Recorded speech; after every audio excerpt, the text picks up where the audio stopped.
Alright, before jumping in, a few words about today's video sponsor. I am happy to be working with the Massdrop community commerce platform, which provides great deals on a pretty wide range of products, but specifically gaming hardware as well. They have lower prices than Amazon in a lot of instances, so feel free to check out the general link to their platform down below. More specifically, I have been using the Sennheiser PC37X headphones for the past few days, which can be found on their site, and it's a really good headset. I could rattle off some of the specs and describe all of the details of why they are good, but a lot of viewers won't care about that really. Instead, I will just say that within the past year, I've had 5 different headsets. One had a bad mic, one was uncomfortable, a couple didn't have good audio direction, and were bad for FPS games, and so on and so forth. But the 37Xs, which were sent to me by the Massdrop community commerce platform, are easily the best set that I have used and are now my primary pair for all gaming, recording, and streaming needs. Alright, time for another Path of Exile build, and this time it is a Molten Strike Elemental Claw Inquisitor. Basically, the build revolves around converting all of your physical damage to elemental damage and having an insane amount of attack speed and leech to make it nearly unkillable and able to do any content in the game. The build is also extremely cost effective, so I would say that it's possible to use as a league starter and can accelerate you right through into farming anything that you want on a budget, and it's really convenient. To start off with, for gear, I have the Wasp Nest Throat Stabber because I do have something like 99% conversion from physical to elemental. I do want that last 1%, but it's not really critical at this stage. But there are a bunch of other options here. If you aren't able to get that conversion, which I'll talk about the methodology for doing that later on, then you can switch over to anything that has a decent amount of elemental damage and really high attack speed. Those are the 2 core components of a good weapon. Also, another thing that you can do if you're not trying to get the more expensive items like a really good claw or a shield, specifically this shield, which ends up running a few chaos at least, you can grab just a decent evasion buckler like this with good resistances and a lot of life, and then an Ornament of the East, which is extremely cheap, and this can take you all the way up through into maximum endgame pretty much, and it's extremely cost efficient. So there are a lot of different methods for both leveling and endgame progression. I have gone with full physical to elemental conversion, and I'll talk about that in just a second.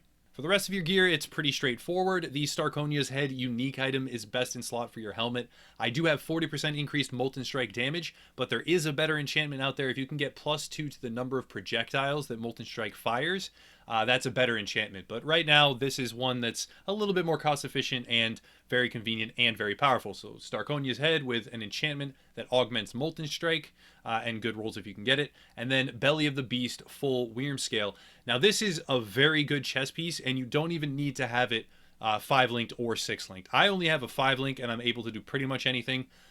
If you do have a 4-link, you're still able to do almost anything, any content in the game, and probably are capable if the other pieces of gear that you have are very good. But if you get a 6-link, you'll be able to swap in another, support gem, and it'll be even more powerful. So Belly of the Beast, 4, 5, or 6-link, all good to go. That's going to be your chest armor. After that, we have Tomb Fist, Steel Scale Gauntlets, and I do have double Abyss sockets here. That is what I consider to be the best in slot for the gloves, just because you get both Intimidate and Maim for 4 seconds on hit with attacks. So you're going to be doing that to everything that you hit. And then you can get a lot of life in those sockets as well. Though if you do have Tomb Fist with only 1, then that's perfectly acceptable. You don't need to break the bank in order to buy these. Even just a regular set will do fine. After that, we have our weapon and our shield. I have Wasp Nest Throat Stabber, like I already said, and I'm fully converting that physical damage. This is just a really quality phys damage claw.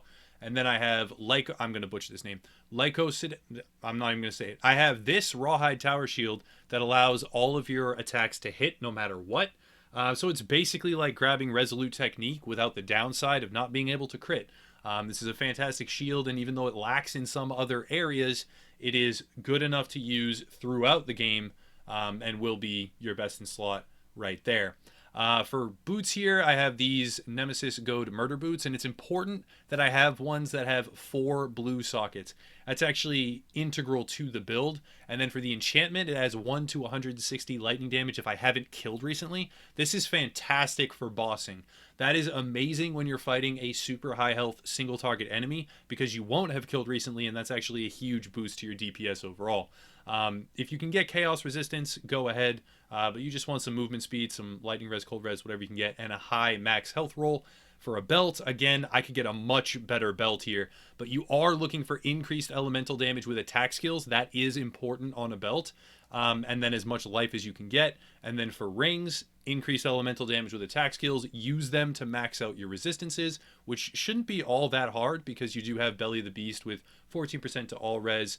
You do have a lot of slots where you're able to get resistances because you're not locked into uniques. But yeah, use that with your jewelry and try and get elemental damage with attack skills. Same on the amulet.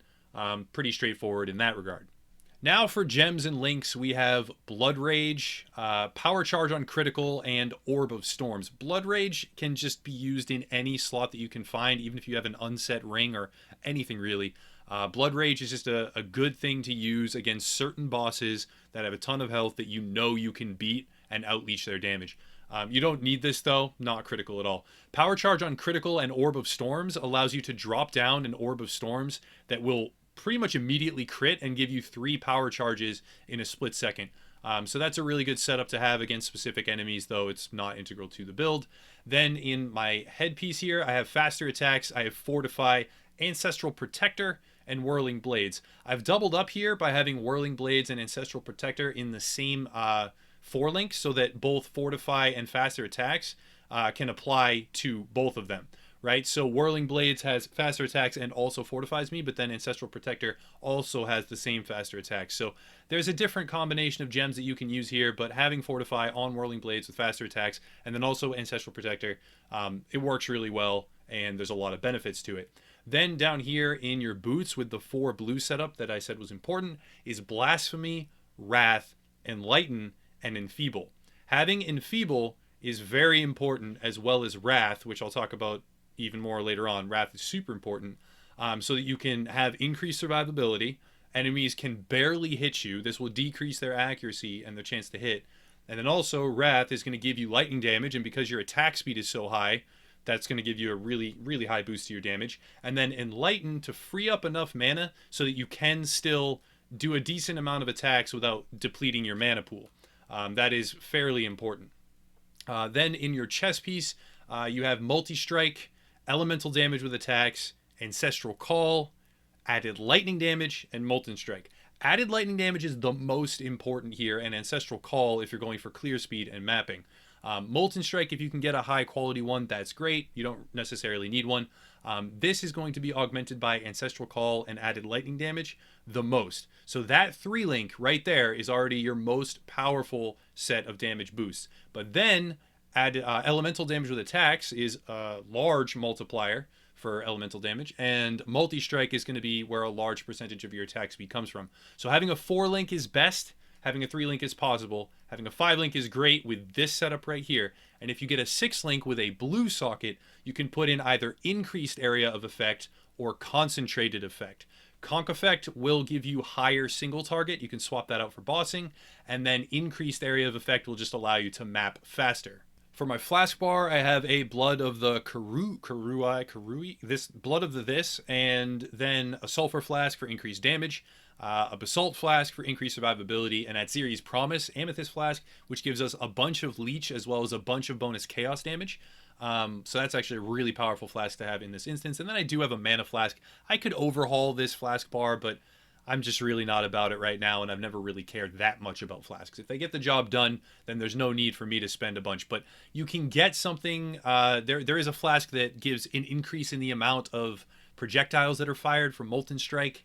That's really, really good, the Burning Sun flask or whatever. But a lot of the better flasks are, quite expensive. You can get a Vinctars, which will give you leech for lightning damage. There's a bunch of stuff, but my flask bar gets the job done. The idea is that attack speed is your best scaling stat, and Molten Strike can hit so quickly that your projectiles are hitting a bunch of targets, and because your claw leeches 40 flat for each enemy hit by the attack, you can leech so quickly that basically nothing can ever kill you.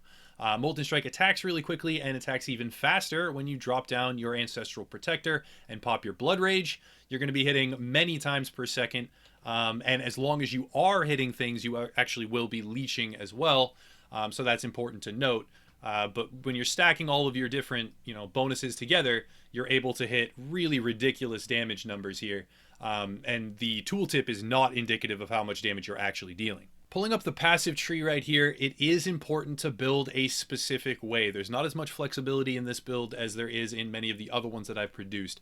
Number one, you'll be building up from the Templar tree, out through the elemental damage, through the life, all the way through this elemental damage here, into these life nodes, and grabbing this jewel socket. This is important. You need to have a Wildfire Crimson Jewel here because it will vastly increase the damage that your Molten Strike is dealing, your clear speed, everything about it. So it fires 2 additional projectiles, a Wildfire Crimson Jewel. They're very inexpensive, but that's like the first thing that you're pathing for. After that, you continue down and continue across, grabbing a second Wildfire Crimson Jewel, and that is where the best of your leveling potential comes from, those 2 jewels. After that, you continue through this part of the Scion Life Wheel. You can grab this attack speed if you'd like to, or you can wait till later on. Continue out through these dex nodes, skip this section for right now, and go over to the right. You can grab the jewel socket and slot just the best thing that you have there with max life, attack speed's great, area damage, anything like that. Go all the way through, skipping the side stuff for right now, and then path immediately over to the entire claw damage wheel right here. This thing is fantastic. Once you grab this, you will feel a notable improvement in your clear speed and all of the build's potential in general. So grab that full wheel. Then come down here, grab acrobatics and phase acrobatics. That's where a lot of your survivability comes from. Keep coming down here, skipping the side stuff, and go straight over to point blank. This interacts with Molten Strike in a really positive way, so you want to grab that as soon as possible. Then after that, you can come back along this line, filling out the life nodes. Life nodes here, grab the crit, grab the jewel socket. Those are nice. You can fill in the rest of these claw damage nodes. Some stuff over here with global physical damage. Grab the jewel socket, grab all those things, and you're good to go. And then you're going to start to fill this out right here. You'll grab the crit. You'll grab over to the jewel socket. You'll grab Harrier. That's some attack speed. And that's pretty much everything that you're going to have the points for. Now, I do have 10 more if I level all the way up to 100. And with those 10 points, honestly, I don't really know what I'd do. I'd probably grab all of these. That's already a clean 5. Probably grab this. That's a 6th.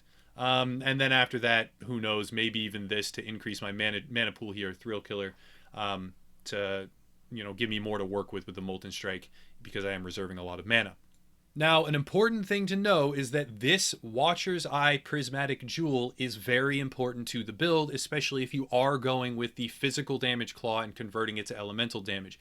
You don't have to slot it here. You can slot it in whatever jewel socket you unlock first, or whatever socket you have open when you do end up buying the jewel. But what it does is 34% of physical damage converted to lightning damage while affected by Wrath, which means by popping my Wrath aura here, I not only increase my damage with flat lightning damage, but I also convert physical damage. So if we mouse over Molten Strike here, you can see that I only have 13 to 45 physical damage, and then I have 369 to 5005 lightning, and then 341 to 1184 fire. That's because almost all of my damage, because of that conversion, and because Molten Strike itself converts a large chunk of your damage, is being converted from physical to elemental, and then that allows it to scale. So that's a very important thing to note, the interaction between Wrath, the Prismatic Jewel, and Molten Strike. Now to talk about our Ascendancy, we are going with the Inquisitor for a bunch of reasons, and the order in which you gather these different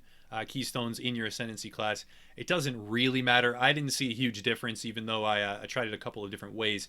But you do want to grab Righteous Providence, which is critical strike chance against enemies that are affected by no elemental ailments.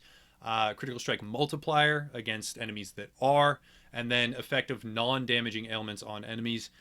It's not amazing, but it's decent. And then what you really are going for is Inevitable Judgment. That's how you're going to be scaling almost all of your damage. Critical strikes ignore enemy monster elemental resistances. Non-critical strikes penetrate 10% of elemental resistances. This lets you go through and kill pretty much anything with ease. Then you also want to have I can't pronounce things. Penitence, which nearby enemies take 16% increased elemental damage, but you'll probably grab that last. And then you also want to have Instruments of Virtue, 30% increased spell damage if you've cast a spell recently, attack damage if you've cast a spell recently, attack speed if I've attacked, and then this just allows you from your initial attack to just deal a ton more damage. So I kind of would suggest going through Righteous Providence into Inevitable Judgment first, It seems to help quite a bit. And then going into Instruments of Virtue, and then probably Augury of whatever penitence, that thing. One last link I didn't talk about in the gear, I think I forgot it or something. I apologize for that. I'll get better at this in the future. Is cast when damage taken, Immortal Call, and Molten Shell. Molten Shell you don't even really need. You can put a bunch of different things there, but I like it. It just seems, it's gimmicky. It's cool. I like having it. But Immortal Call, even at Immortal Call's base duration with 0 endurance charges, you are leeching enough life to fully heal from 0 to 5,800 health in a second, basically.